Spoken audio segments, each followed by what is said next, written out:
आता तांत्रिक बिघाड झाल्यामुळे नागपूरच्या दिशेने जाणारे एक हेलिकॉप्टर सोमवारी सकाळी 11:30च्या सुमारास तुपेवाडी शिवारात लँड झाले होते।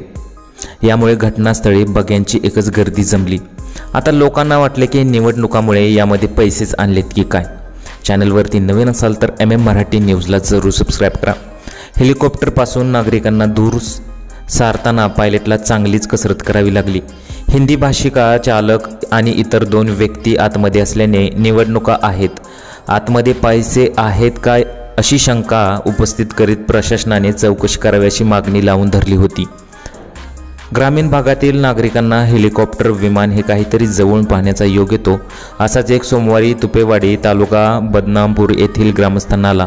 एक हेलिकॉप्टर सकाळी 11:30 वाजण्याच्या सुमारास तुपेवाडी गावच्या शिवारात लँड झाले। हेलिकॉप्टर लँड झाल्याची माहिती वाऱ्यासारखी गावात पसरली आणि बच्चे कंपनी ज्येष्ठांसह युवकांनी हेलिकॉप्टरकडे धाव घेतली।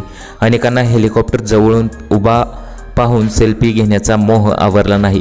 हेलिकॉप्टरच्या बाजूने झालेली गर्दी हटवण्यासाठी पायलटच्या नाकीनऊ आले, तर यामध्ये पैसे नव्हते। इमर्जन्सी लँडिंग त्यांना करावी लागली होती।